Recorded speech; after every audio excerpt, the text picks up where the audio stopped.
Cara paling mudah bagi kita untuk membayangkan saham itu apa sih? Saya kalau beli saham, apa sih yang saya dapatin? Kalau saya simpan saham, apa yang saya dapatkan? Kalau saya trading saham, jual beli, apa yang sedang terjadi? Kalau investasi, umumnya yang ada di mindset kita adalah properti. Jadi saya akan coba menganalogikan saham itu bagaikan properti. Jadi ada sebuah rumah atau apartemen atau apapun itu. Ketika Anda melihat, oh harga rumah ini lagi dijual murah, mungkin pemiliknya kepepet butuh uang, atau mungkin apapun sedang terjadi di rumah tersebut. Ketika Anda membeli rumah tersebut, Anda menyimpannya dalam jangka waktu tertentu, itu sama seperti Anda membeli saham. Anda membeli saham, Anda membeli sebuah perusahaan dengan persentase sesuai dengan jumlah lot saham yang Anda beli tersebut. Nah, Anda sebagaikan membeli sebuah rumah untuk Anda simpan. Opsinya ada beberapa macam. Ketika Anda sudah membeli rumah atau ketika Anda sedang membeli saham, ketika harga terus naik, karena katakanlah harga rumah terus bergerak naik karena lokasi strategis, sama seperti perusahaan. Perusahaannya bisnisnya bagus, produknya disukai masyarakat, dibeli terus. Nah, akhirnya apa? Harga rumah, harga saham sama-sama naik. Nah, ketika sama-sama naik, Anda menjualnya. Di sanalah kita sebut sebagai profit taking. Ketika profit taking, entah di rumah Anda, di apartemen, atau Anda profit taking saham Anda mendapatkan selisih. Kalau dulu misalnya Anda beli rumah 1 miliar, Anda jual 1,5 miliar, artinya Anda profit taking di 1,5 miliar. Artinya apa? Artinya Anda profit 500 juta, 50%. Nah, kalau Anda beli saham, harga sahamnya 1.000, lalu Anda jual di harga 1.500. Anda juga profit taking, Anda mendapat capital gain selisihnya dari 1.000 menjadi 1.500. Nah, di sana Anda mendapatkan 500 perak, 50% dari saham yang Anda beli. Mirip bukan? Itu yang terjadi di transaksi saham. Jadi, transaksi saham, beli, harga naik dijual, sama seperti Anda beli properti. Beli rumah, beli apartemen, harga naik, Anda jual. Ada nggak sih opsi untuk tidak menjual properti Anda? Anda sudah beli rumah, susah-susah mengumpulkan uang. Ketika harga naik, kenapa harus dijual? Boleh nggak kalau saya simpan terus-menerus? Saya simpan sampai 10 tahun lagi, 20 tahun lagi. Misalnya teman-teman masih kuliah, atau baru bekerja, atau baru berkeluarga. Saya udah beli propertinya nih, ini bagus banget loh. Ini bagus, tapi apa iya saya harus jual? Nah, itu opsi kepada kita semua. Mau jual silakan, mau tidak jual silakan. Itu tergantung dari motif Anda membeli properti dan motif Anda membeli rumah. Kurang lebih seperti itu. Nah, sekarang pertanyaannya, kalau saya simpan properti ini, saya dapat apa? Kalau properti disewakan, dapat uang sewa bukan? Setiap tahun, penyewa setahun menyewa rumah Anda mendapatkan uang. Penyewa setahun di apartemen Anda mendapatkan uang. Nah, itu juga yang konsepnya adalah ketika kita punya aset properti, rumah, apartemen, ketika kita sewakan, tiap tahun kita dapat uang sewa. Nah, berbeda sedikit dengan saham. Saham analoginya adalah kita seperti beli rumah, beli properti, kita sewakan. Maksudnya adalah ketika perusahaan ini kinerja bagus, labanya terus naik, terus menerus, dan perusahaannya sehat, keuangannya sehat, ada penyisihan antara laba bersih yang sudah didapatkan, sebagian saya kasih ke pemegang saham. Nah, sebagian dari laba bersih perusahaan tersebut di tahun berjalan diberikan kepada pemegang saham, kita sebut dengan dividen.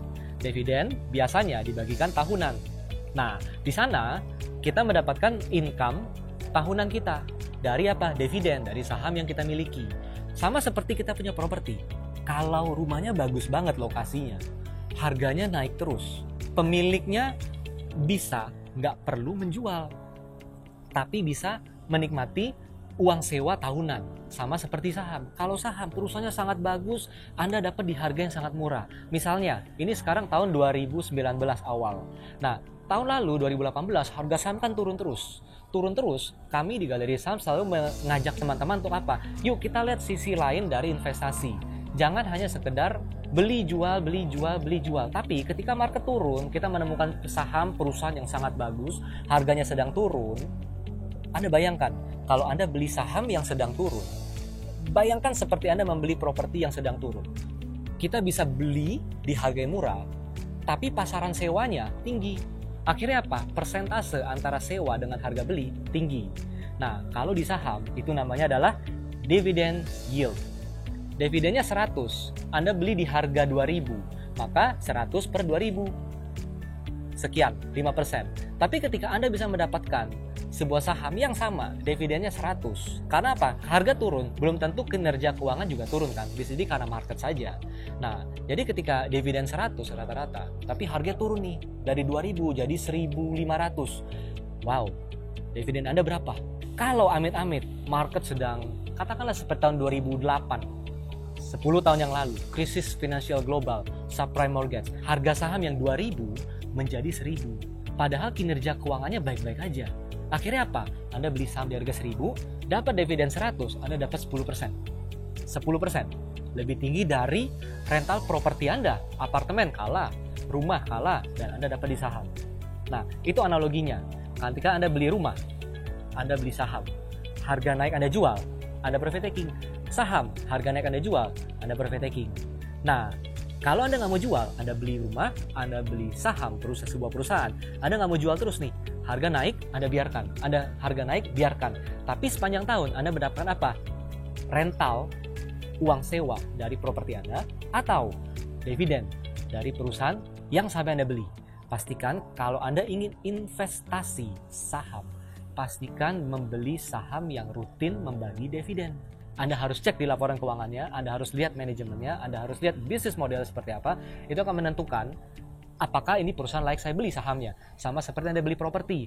Rumah ini, apartemen ini, lokasinya di mana, pasar sewanya bagus atau enggak, building manajemennya bagus atau enggak, perawatannya bagus atau enggak.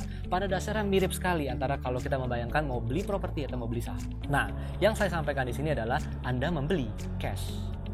Masalahnya apa? Masalahnya properti uangnya mahal, 1 miliar misalnya. Anda mau beli saham 1 miliar, atau Anda mau beli properti apartemen 1 miliar. Kalau saham, Anda bisa beli dari uang kecil. Anda nggak harus kumpulkan uang begitu banyak dulu untuk bisa membeli saham, tapi Anda bisa membeli dalam uang yang kecil. Anda punya 1 juta, Anda bisa beli saham yang secara nominal 1 juta. Cara gimana? Tinggal bagi antara 1 juta Anda, dibagi 100 lot, dibagi harga saham. Anda bisa dapatkan berapa lot, berapa lembar sahamnya Anda bisa beli. Jadi Anda bisa beli saham dari ratusan ribu pun bisa, jutaan bisa, ratusan juta bisa, miliaran bisa, ratusan miliar bisa. Tapi kita harus ingat, semakin besar dana kita, semakin sulit kita membeli aset. Sekarang bayangkan, kalau saya mau beli sebuah rumah, nggak punya uang, nyicil beli. Betul? Kita mau beli apartemen, nggak punya uang, uangnya dikit, butuh banyak, cicil beli. Oke? Saham gimana? Jadi begini, kalau kita benar-benar invest di saham, kita harus bayangkan, kita harus tanya ke diri kita, saya berani nggak beli saham perusahaan ini seharga kalau saya beli rumah? Ketika kita berani, kita benar-benar investasi. Tapi kalau kita rumah kita 1M, tapi beli saham hanya 10 juta, ya itu bukan investasi, trading aja. Oke, nah kita bicara investasi dulu. Kalau kita berani beli saham untuk investasi, untuk dividen, untuk capital gain, apapun itu, seharga properti Anda, seharga aset termahal Anda sudah mulai layak untuk menyebut diri Anda adalah investor. Nah, pertanyaan adalah, sama seperti Anda beli rumah. Beli rumah uangnya besar, saya hanya punya uang segini, gimana? Cicil.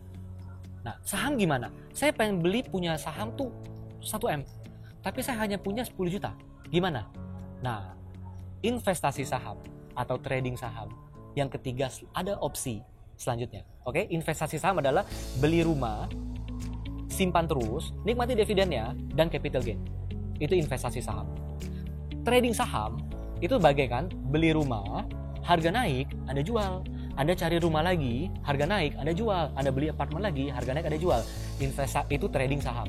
Investasi saham, trading saham. Satu lagi, kalau uang kita terbatas, apa yang kita lakukan? Nyicil. Nabung saham. Belilah saham perusahaan yang bagus, yang rutin membagi dividen, yang bisnis modelnya bagus, jelas untuk masa depannya, dan keuangannya sehat. Anda beli setiap bulan dengan nominal yang sama, bulan demi bulan, tahun demi tahun. Akhirnya apa? Saham Anda sangat banyak. Dan akhirnya apa? Anda bisa menikmati capital gain, Anda bisa menikmati dividen tahunan tanpa Anda perlu menjual saham Anda. Kebayang ya teman-teman ya? Kalau kita bayangkan saham dengan properti, itu tuh apa sih bedanya? Sebenarnya pada dasarnya analoginya mirip. Anda beli properti, Anda beli saham, caranya sama. Anda bisa trading, beli, harga naik, dijual. Atau Anda bisa invest, beli, simpan terus, nikmati dividennya, dikontrakan, dapat income tahunan. Nah, dua ini kalau kita jalankan dengan baik-baik, hasilnya sangat baik. Ada plus minusnya. Kalau investing, kadang profit cash flow yang kita dapatkan itu minim. Kenapa? Dia pelan, tapi relatif lebih stabil. Kalau trading, kita bisa dapat dalam jumlah yang lebih cepat, lebih instan. Kenapa? Kita beli rumah yang sedang anjlok karena pemiliknya butuh uang, misalnya kepepet jual, beli, kita renovasi, harga pasarnya tinggi, langsung jual. Oh, itu luar biasa untungnya. Itu trading. Tapi di sini trading, Anda butuh keahlian khusus yang lebih spesifik. Investing, Anda butuh konsistensi dan tetap keahlian butuh. Tapi relatif tidak terlalu kompleks. Karena apa? Anda tidak seperti trading yang membaca timing, mencari momen yang lebih tepat. Plus minus. Kalau Anda ingin investing, tapi dana Anda itu terbatas. Yang ketiga, ingat selalu, nabung saham. Anda mau dari modal 100.000 bisa. Modal 500.000 per bulan bisa. 1 juta per bulan bisa. Ada orang yang nabung saham sebulan 50 juta. Ada nggak? Ada. Bagi kita uang besar mungkin, bagi beberapa orang. Tapi bagi dia, 50 juta uang kecil. Saya mau nabung saham. Bisa. Nah, kuncinya satu. Belilah saham, perusahaannya bagus, yang jelas, setiap bulan. Nggak perlu setiap bulan. Setiap seminggu sekali boleh nggak? Boleh. Setiap 3 bulan sekali, 1 kuartal boleh nggak? Boleh. Setiap setahun sekali boleh nggak? Silakan. Yang penting apa? Konsistensi. Anda tahu apa yang Anda inginkan dan Anda tahu apa yang Anda lakukan. Jangan ikut-ikutan orang. Oke? Nah, itulah dia penjelasan mengenai investasi saham dan trading saham yang dianalogikan seperti kita investasi di properti. Jadi, semoga di video ini teman-teman bisa mendapatkan gambaran lebih jelas. Anda mau trading, Anda mau investing, atau Anda mau nyicil, baik properti ataupun saham, itu konsepnya sama. Kalau Anda mau trading, pastikan Anda mengerti timing, kapan beli, kapan jual, bagaimana hold-nya. Kalau Anda ingin investing, pastikan beli perusahaan yang fundamentalnya bagus. Dan investing adalah membeli untuk disimpan dalam jangka yang panjang. Kalau Anda membeli karena investing, katanya ingin investing, tapi Anda beli, naik dikit Anda jual, nggak usah pusing investing, trading aja. Nah, ketika Anda ingin investing dalam jumlah yang lebih besar, tapi Anda uangnya terbatas, selalu ada cara, selalu banyak jalan menuju Roma. Kalau Anda nggak punya uangnya, nyicil. Nyicil itu dalam arti apa? Nabung saham. Jadi, 3 strategi ini sama bagusnya, bisa dilaksanakan semua orang. Setiap strategi punya kelebihan dan kelemahan, tinggal Anda harus tentukan Anda inginnya apa. Ketika Anda tahu inginnya apa, Anda bisa pilih trading, investing, nabung saham. Kalau Anda ikut-ikutan, ikut A trading, ikut B investing, ikut C nabung saham, gonta-ganti terus, Anda nggak akan mendapatkan apa-apa. Sukses selalu buat teman-teman. Pastikan investasi saham Anda berkembang, tumbuh karena Anda tahu apa yang Anda lakukan, Anda tahu apa yang Anda beli, dan Anda tahu Anda harus menjalankannya dengan konsisten. Saya, Rio Rizaldi, terima kasih.